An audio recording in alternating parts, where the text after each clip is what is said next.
رمضان کے اندر تو امام الانبیاء صلی اللہ علیہ وسلم دو کام سب سے زیادہ کرتے تھے، ایک تلاوت کلام پاک، دوسرا سخاوت کے متعلق آتا ہے کان رسول اللہ صلی اللہ علیہ وسلم اجود من ریح المرسلہ۔ امام الانبیاء صلی اللہ علیہ وسلم رمضان میں یوں سخی ہو جاتے تھے کہ موسلادھار جیسے بارش آتی ہے یا تیز ہوا چلتی ہے، اس نے کیا تیز آنا ہے، اللہ کی قسم میرے آپ کے آقا صلی اللہ علیہ وسلم اس سے بھی زیادہ سخی ہو جاتے تھے۔ کوئی غیر آتا، کوئی اپنا آتا۔ ایک دفعہ ایک بیوہ عورت اس کے تن پر کپڑے جو تھے وہ بسیدہ ہو رہے ہیں،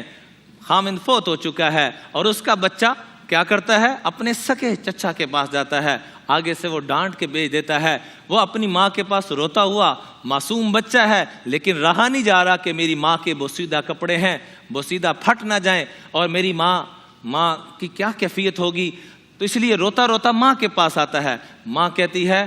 مکہ میں ایک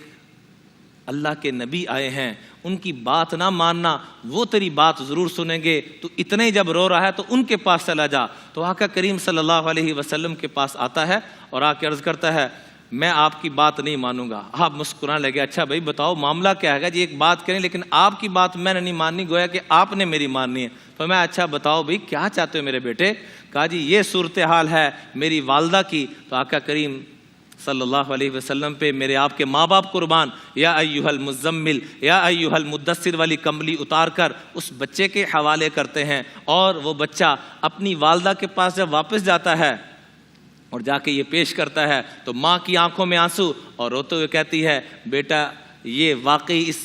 اس کا حق رکھتے ہیں کہ ان کی غلامی میں آیا جائے۔ تو آقا کریم صلی اللہ علیہ وسلم کی سخاوت اور محبت اور ایثار کا صدقہ کہ وہ بھی صحابیہ رسول بن جاتی ہیں۔